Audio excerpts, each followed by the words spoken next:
Oh shit, man. I'm happy for you, and I'm gonna let you finish, but Warwick's got the greatest job of all time. Of all time. Anyway, we first find out Warwick, his family got knocked off, and he almost got knocked off at one point in time when he was a kid, because he having these nightmares, right? Some guy who was a tag killed his whole entire family, right? I think it was Nick. I really do. And they said that he was kidnapped, right? And they said that the dude worked for the family. I'm not exactly sure how it went, but to me it just seems like Nick was the one who did it, kidnapped Warwick, and wound up in that city somehow. On top of that, he's for hire. He's a mercenary. So it would make sense that the person wouldn't take any hard feelings about them killing his family, because he wasn't the one who called the hit. You'd be mad at the guy who ordered him to, because he's just a hired gun. You understand? It's like somebody shooting your family. You're not going to be mad at the gun. You're going to be mad at the shooter. So even if Nick had killed, like Nick killed my family, I wouldn't be mad at him, because I know he just was sent. He just doing his job. You know what I'm saying? I'll be mad at the guy who hired him. You know? So maybe that might be the case. I could be completely wrong and it wasn't him. I see the sword. Yeah, I see the tag. Hair's the same color. His hair is uneven. He looked dusty. You know, that type of thing. So I'm not sure, but maybe so. Anyway, he had the greatest job known to man. Turns out the dude was a prostitute, which is probably why he's so attracted to the other girl, because he can look past that, because he is one. Makes him know, never mind. He does the same thing. You find out he fucking hoes like a motherfucker, man. And he's doing good numbers. Not only that, he said that was his main job. He said, this is my main job. Then we find out that he used to work for Yanko, Big Mom. He used to work for her. He started working for her when he was 14. He first started hitting the streets on some real heavy prostitution shit when he was 13. Right after his family got slaughtered. He had to find a way to provide for himself. So he understood completely what the girl was going through, because he went through the same thing. Shoot. So he already know. And anyway, 14, he became a pirate, joined Big Mom's crew, and was prostituting real heavy. Real heavy. And now, this girl is actually Alex. She's going through the whole thing of what that old lady told her, where she said, you better get away from him quick. He said, because he's interested in you, and all the other girls left, so what's going on? So I would be kind of suspicious about it too, because there's no woman around. He's into women, but there's no woman around. And she said he's had women, and we're not talking about customers or anything like that, like women he was literally in a relationship with, and he wants Alex. As Alex, I would be thinking, well, if he was in a relationship with women, what happened to the ones that he was with? They could be dead, could be anything. I don't know.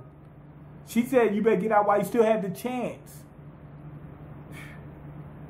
Anyway, they also was trying to act.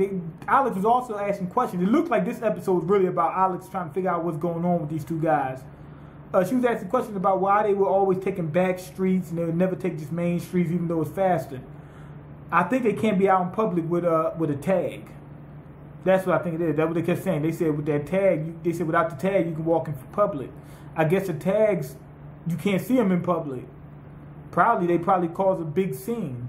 People probably know who Nick is to an extent. You know, I'm not exactly sure, but I don't know all the specifics of why you can't be seen with him.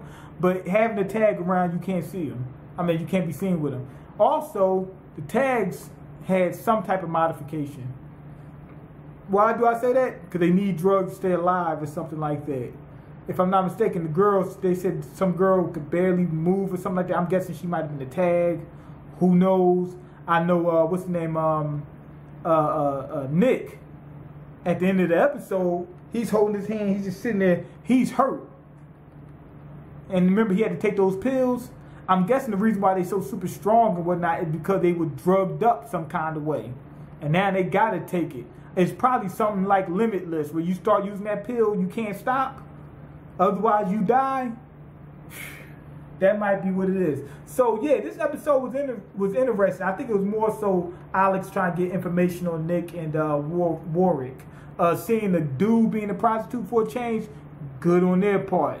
Greatest job of all time. Probably gets tiring though. The whole thing about them finding out about the tags and whatnot, we got a little bit more information on that. Like I said, I think they're probably doped up. Oh, another bit of information, somebody told me the tags are counted from 0 to 5. But I thought that 0 would be the worst. 0 is the best. From 5 to 0, it counts down the other way. So it's like it's a countdown.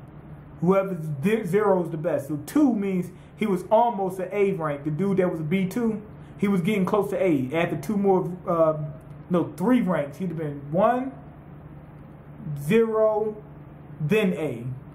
So he was 3 places from being an A rank.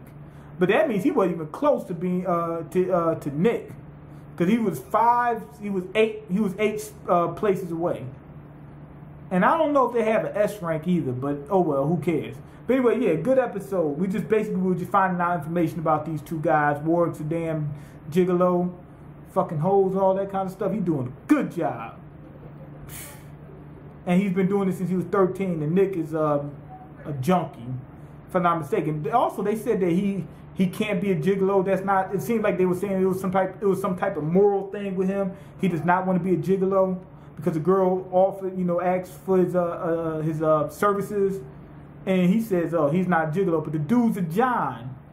He's a John. He gets the services of prostitutes, but he wouldn't want to be one. That's weird. I'm not saying that you gotta be one, but it wouldn't seem like a moral thing. It shouldn't be like a moral thing, like I'm better than prostitutes, but you use their services. I can see you saying I don't want to be one, but if you use their services, I can't say that you're better than one either. Anyway, go ahead and leave your comments, like the video, and subscribe, because I can't eat. I'm broke, nigga, I'm broke, and you got the power to change that. Peace. Oh yeah, I'm gonna give this episode 4.5.